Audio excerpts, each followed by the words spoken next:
Okay, so we are now recording our session on how to improve your internet connection, especially for remote teaching. And if Thank you. you need notes for this session, you can get them on the Emergency Remote Teaching Guide, which you can find by clicking this red link in the AU Direct 2.0. And it'll bring you to the Emergency Remote Teaching Guide and click on the troubleshooting page. Down at the bottom, you'll see some notes, and these are the things we're going to go through today.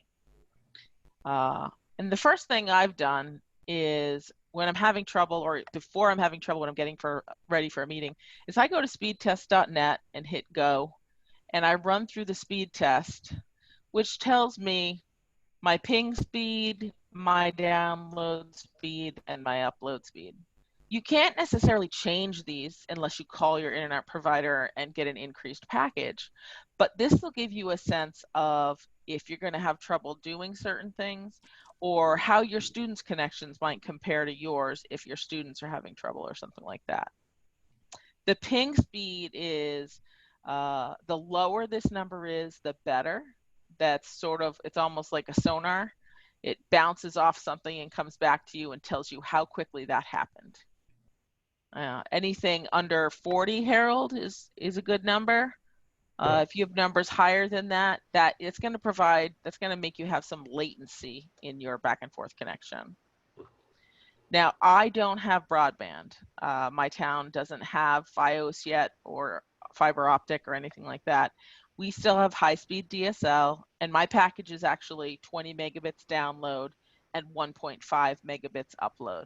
But you'll see my speed is actually, my current speed when I just tested it today is 17.23. That's how fast I'm bringing information to my computer. And my upload speed is supposed to be a total of 1.5 megabits, but right now it's only at 0.78, which is pretty slow. And it might be because I'm using some of that to upload my video so that you all can see it and other things that are happening on my computer.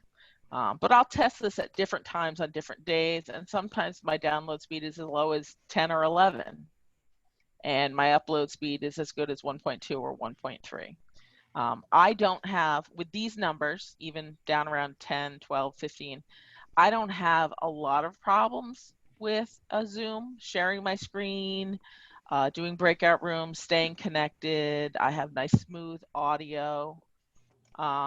But if you have numbers that are lower than this, that could be challenging. Or if some of your students do, that may be, well, they sometimes would have trouble watching a video. A video might come through with choppy audio, or people might freeze for a second as they're downloading their video, that sort of thing. So you want to be aware if any of your students have a very slow internet connection before you show a video. So if you guys want to minimize Zoom and run this on your own, feel free. You can always do it after the fact.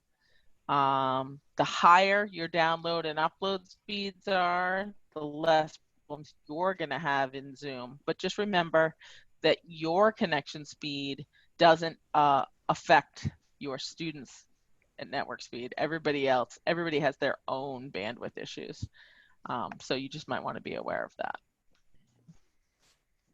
So the first place that you can check is with your broadband provider. Your bandwidth is sort of a series of chain links between your internet provider and your actual computer's Ethernet card. Sorry about that. And there are steps. The weakest step in the link is the one that's going to slow you down the most. So you have the connection to your home, and then you have some internal wiring that goes to your router, your wireless router probably, and modem. And then you have the wireless connection that goes between your router and your computer. And then you have your computer processing speed. And all of those things in a chain, you have to sort of do some investigating to check out. So if you could raise your, if the thing you have to pay for mostly is the bandwidth from your provider. So start where you are. If you test it, if you've got some high-speed internet, 25 megabit download, 50 megabit download, you should be fine. Some people have a lot higher, 100 or 200 or something like that. But what you can work on, for example, is making the connection between your wireless router and your laptop or your desktop a little bit faster. You can connect it with an Ethernet cord instead of using Wi-Fi, and I'd say that's always or almost always going to be faster than using Wi-Fi. So I have a question there, if that's okay. Go ahead, Russell. I started my master's degree in 2016, went all the way through that, and am now in my 4th year of my doctorate degree. And all the while, I have used a $250 HP notebook thingy. I don't know what this thing is even called. I bought it at Staples, and it's done great. It's done everything I needed it to do, but my son, who literally runs the internet on the Air Force Base here on Vandenberg Air Force Base, came and he set me up with a cord for that so that I could go directly to my modem. And he said that it, in fact, didn't speed it up a bit because the machine has to work harder to process the data in some different way, and my machine didn't have the guts to do that.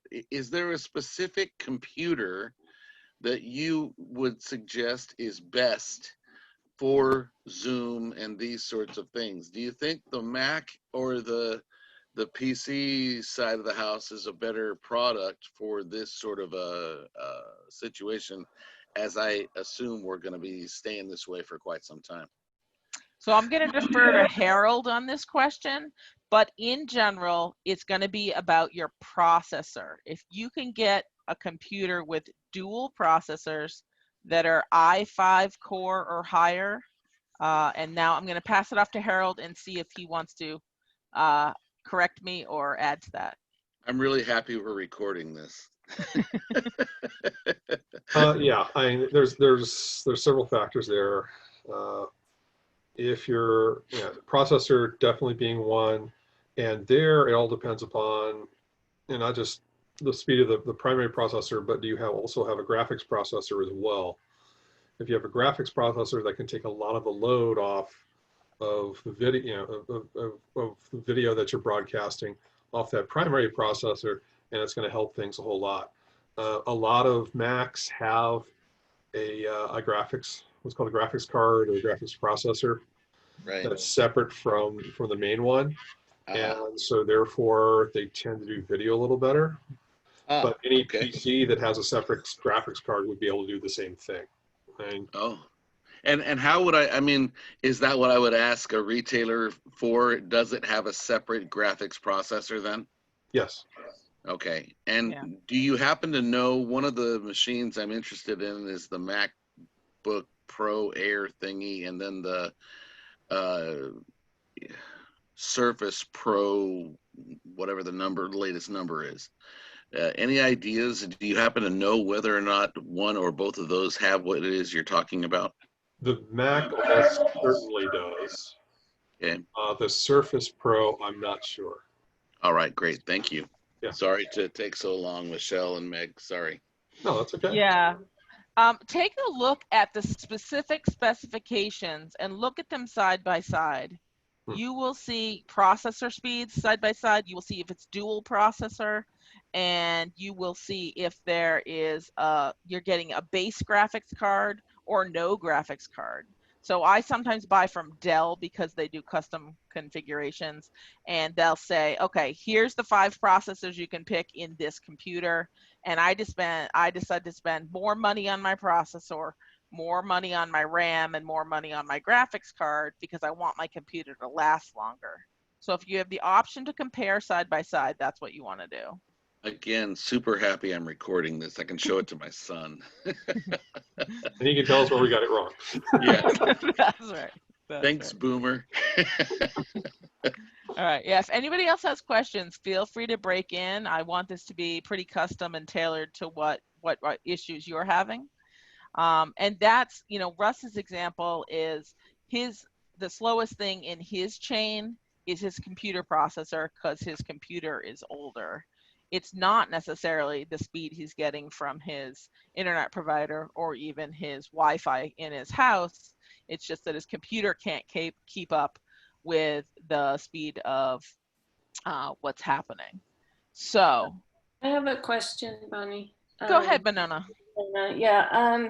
What would you say are the minimum of those numbers, the download and the upload? I'm actually not, I'm in the desert, and I want to try and do Zoom classes from out here. When I'm not in Santa Monica, I have higher speed. So, but I want to know, what is the minimum you think I need to get a good, solid Zoom connection? I would say, I'm going to let Harold answer.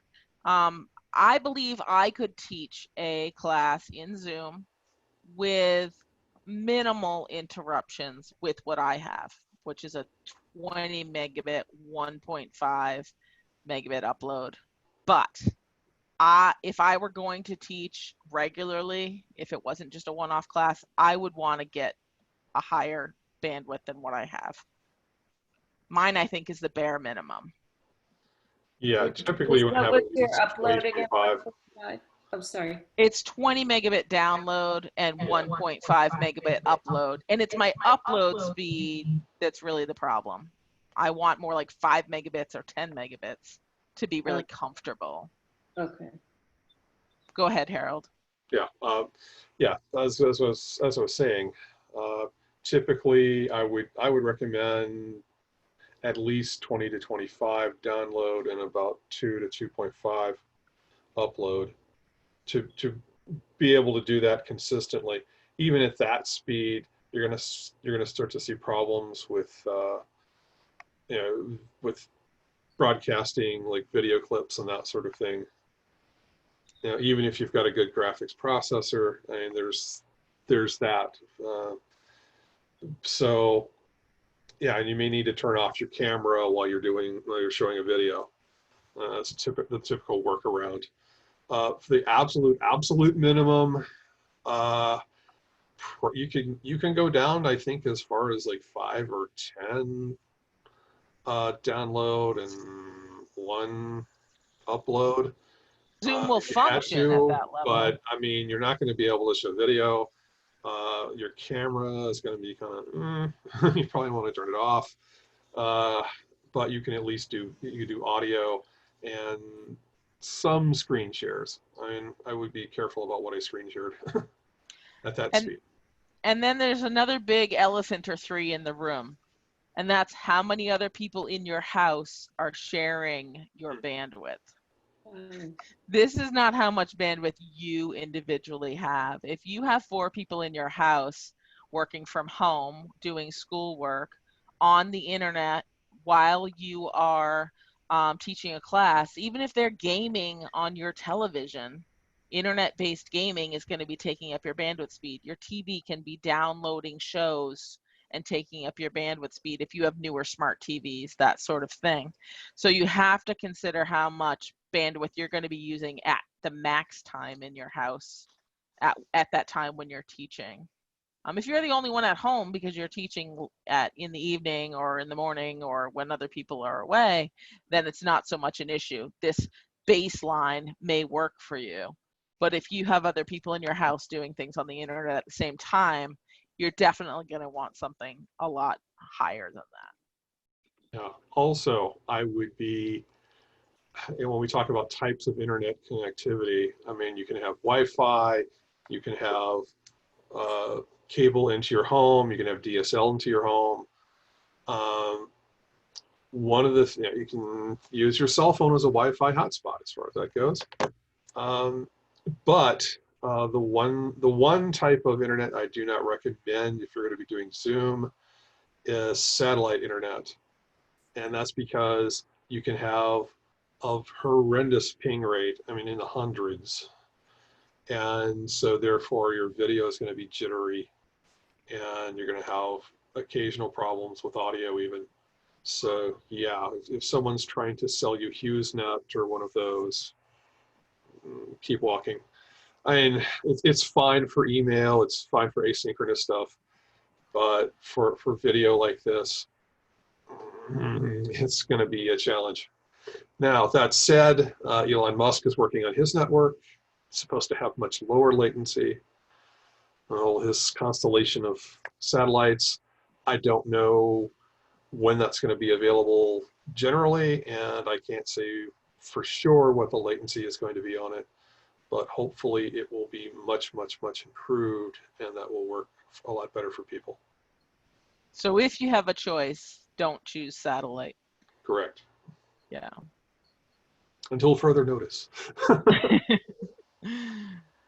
Hi, good morning. I had a question, unless. Go ahead, Ingrid. Hey, hi, good morning and good afternoon. I have a webinar presenter next week. So similarly, he's out on Orcas Island. And in the Zoom meetings that he and I have had getting ready for the webinar that he's presenting next week, he's often had to, his reception is very poor, and we've had to end the call and talk on the phone. So I find all of these resources really helpful. So I'll be working with him this weekend on identifying, what system he has and why so I'll be doing some troubleshooting with him this weekend.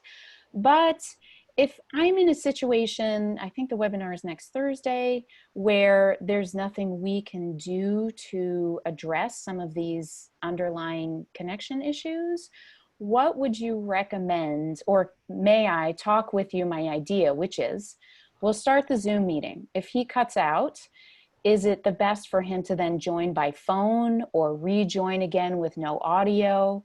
And then should I be sort of ready to sort of run his slides if he's on audio? Can you sort of provide for me these sort of like emergency triage ideas if we're in the midst of the webinar? I think we have about 60 people registered.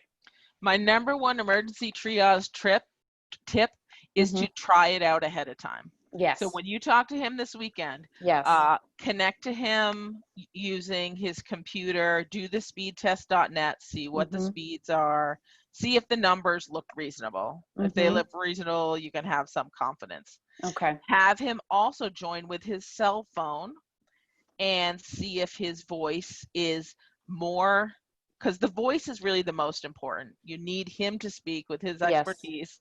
Yes. So if he can make sure his Zoom account also has a photo of him, like I see you have a lovely tree and background, which is lovely and just fine. But if he's your primary speaker, you might want to make sure that he has a profile photo so that he can turn off his video either on his phone or his computer, whichever delivers better audio. So at least you have his static face on the screen with his voice. And if he sends you his materials in head so that you can screen share instead of having him screen share, that would be better. Harold, do you have things to add? Yeah, that is the typical workaround. Okay. Is you have someone else do the actual screen share and the slides, and basically he's there on audio, video if possible, but if not, then audio only, and he just says next slide. Okay. You get through it. Okay. Great. That's a great question, Ingrid. I know a lot of people, the same is true when you have a guest lecturer in your class, right, versus if it's a webinar or anything. Right. That can be useful for everyone. Okay, thank you. Does anybody else have a question they want to chime in that we can help troubleshoot? Yeah, I have another question. One of the most common problems I had, even in, well, mostly in Santa Monica, where I think I have really good connectivity, is my screen does freeze a lot. And I get a message, internet connection unstable. Is there anything I can do about that? My best tip is right before you have an important Zoom meeting to shut down your computer, let's say an hour before, half an hour before. Once you've got everything prepped, shut down your computer, start it up from scratch. Only turn on Zoom and anything that you need to share.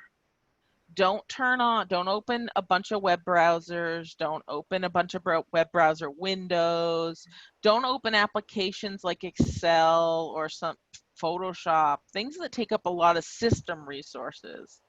Even with my internet connection speed, when I start a Zoom meeting, for a couple of seconds, I can't click on my web browser windows until Zoom lets go of some of my computer processing brain and gives it back to my web browser so I can do stuff in my web browser, even simple things like closing tabs. So also, if you have a Mac or a PC? I have a Mac. Okay, so I may have Harold show us how to get to the task manager on Mac. I'm going to show you on Windows.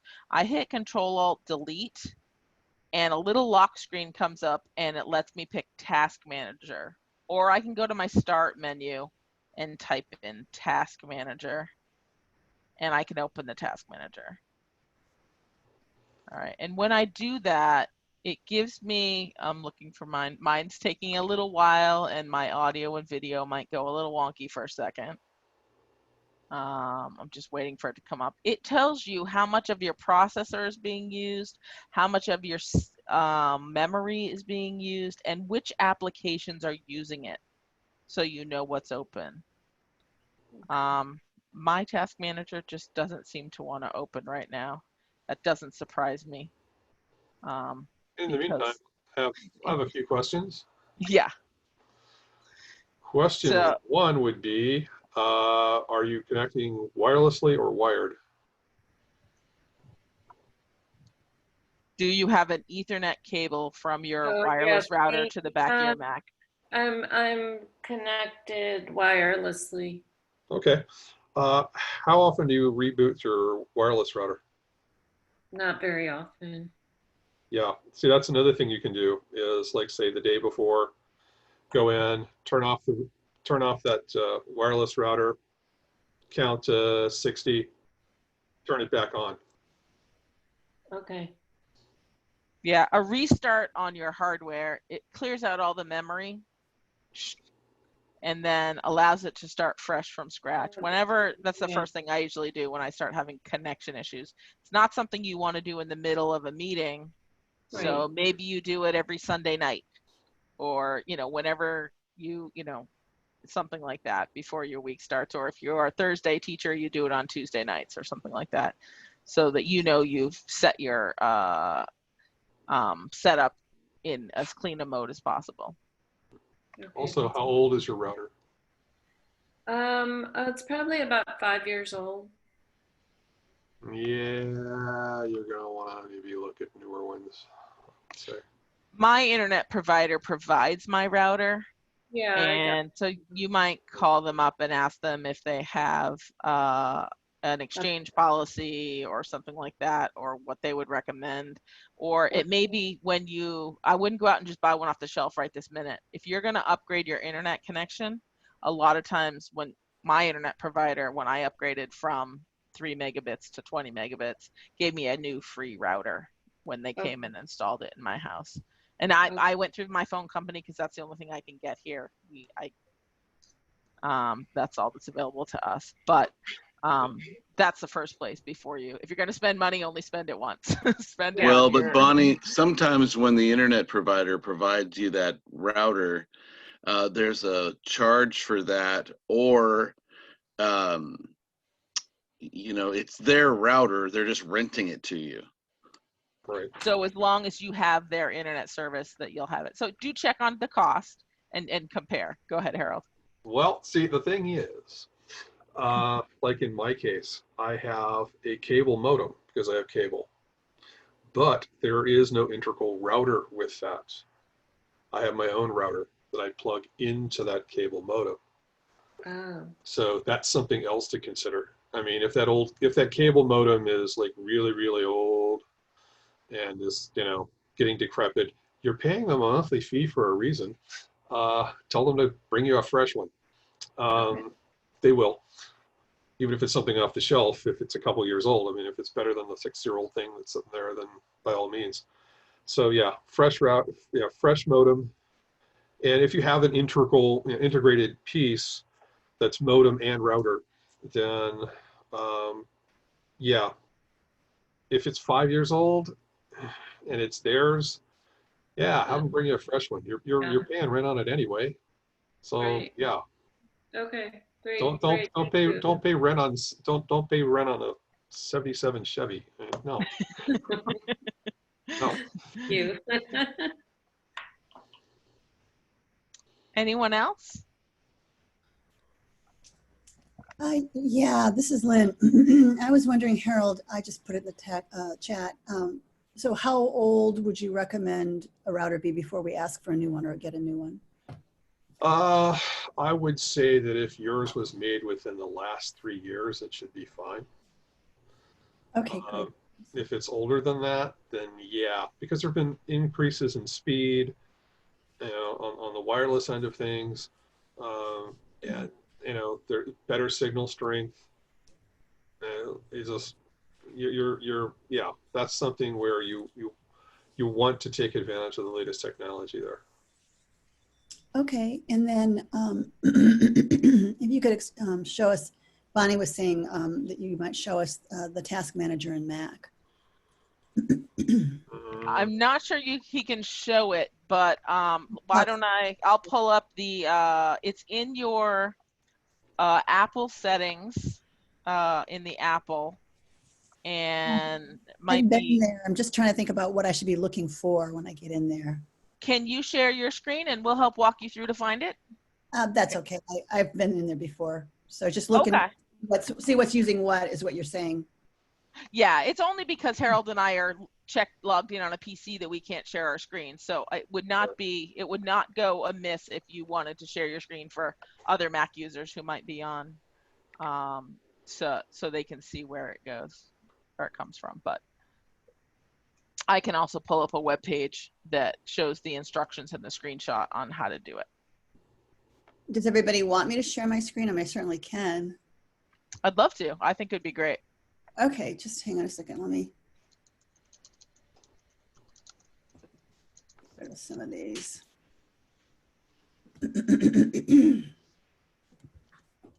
It's called Activity Monitor on a Mac.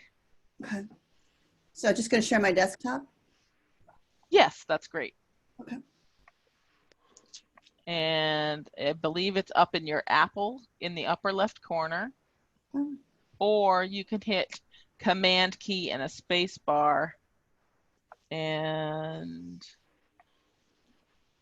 yeah, try just searching for Activity Monitor in your little.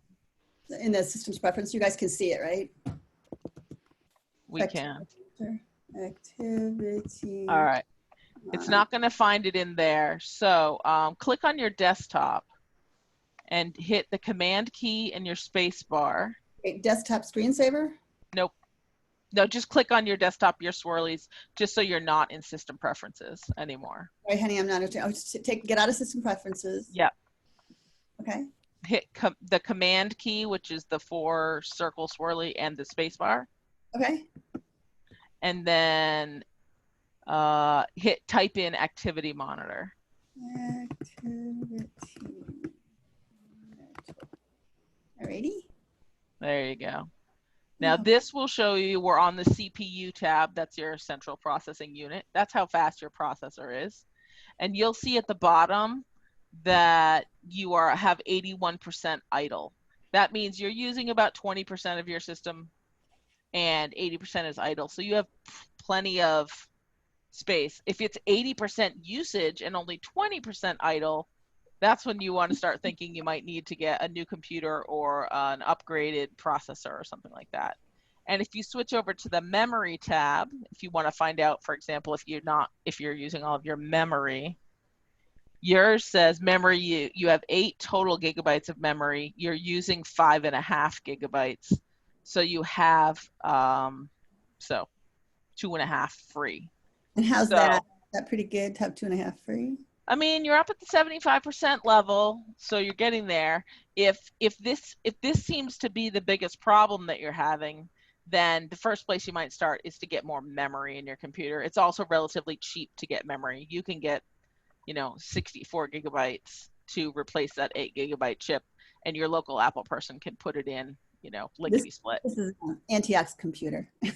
Okay, then Just got it. Antioch. Months ago. Yeah. So if when you have 3 or 4 things open and you're working in Word and you're working in a web browser and you're working in Zoom and you are up around 7 GB used, you might be starting to tell Antioch or whoever owns the computer, you need some more memory in your computer to see if it'll operate faster, or else they'll make other suggestions for how to make that work faster. Cool. The same thing is true of disk. Your disk space, if you click on the disk tab, that's how much hard disk space you have for storage. The fuller that is, the closer you're getting to needing more active storage. And, you know, generally speaking, we have tons of gigabytes to spare, but you should look at that just to see if your usage is high. Okay. This doesn't say your total usage, but that's the activity monitor. So, yeah, I use the cloud a lot, so I don't stress up on this. Exactly. So, quick question then, based on that. Go ahead. What was the title of the item on the task manager that I'm to check to see? She was at 21%. So when you open Task Manager, you will have columns for CPU, disk, and memory, or it might say RAM. All 3 of those are different things to check. So your processor is going, like mine goes up and down depending on what's open at the moment. Sometimes my processor is 94% used, and that means my computer is doing a lot of stuff at that second, and you have to wait for everything to slow down before you can do the next thing. That's why when I open Zoom, it takes a few seconds or a minute sometimes before I can mess around with my browser tabs, because Zoom is using all my processor percentage. And you'll see a percentage right at the top, 94%. 100. Yeah, 100. It'll go down to 80 and it'll go up to say, if you're up, if not you're on this machine, it stays, it's just pegged. Yeah. So that just means you're trying to do more than your processor can do all at once. And awesome. you need a faster processor. So maybe your processor isn't pegged, but your memory is. And if memory's at 83. All right. So get more memory than you currently have. A newer computer is going to require more memory too. So the setup you get from wherever you look for your computer will have a suggested memory. If they have an option to upgrade it and it's cheap, $25, $40 difference, upgrade to the higher memory. It'll last longer. Okay. And your computer will work faster. Okay. And then your disk space is just how much storage. You can always buy external disk space. You don't have to get a new computer just because you're running out of disk space. Just get a plug-in USB or some other outside storage. Move your backups and things onto an outside storage, and just use your computer for what you need minimally. Yeah, I have a terabyte, so that's how I do that now. Yeah, exactly. It's different depending on how many photos and how much music you're storing. I'm going to stop your screen sharing, and I appreciate you doing that, Lynn. Thank you very much. My pleasure. Bonnie, I have to be going right now because I'm going to start up a webinar, actually. All right. Thanks, Harold, for coming. Nice chatting with everyone. Super helpful. Yeah, thank you, Harold. All right. This has been very helpful. Yeah, so we have 20 more minutes, and I can stay and chat with people. If you want to stay, please do. If you haven't thought of a question, that's okay.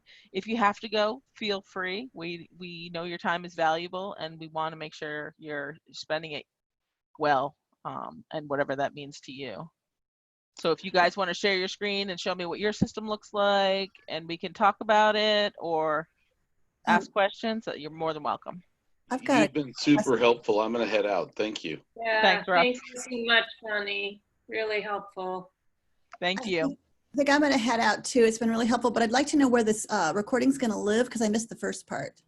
Okay, so when it's done from Zoom, we always put all of our recordings on the Emergency Remote Teaching Guide, which is the same place. And typically on the home page, we have in the right column the recent recordings. And if it's a recording about Zoom, it'll go over here on the Zoom page. and it's always available in our AUAT YouTube channel. That's where we host all of our videos. And you can always come here and look for Academic Technology, Antioch University. You guys have been amazing through this. I just want to say, I can't tell you how much I've appreciated, how well I felt supported.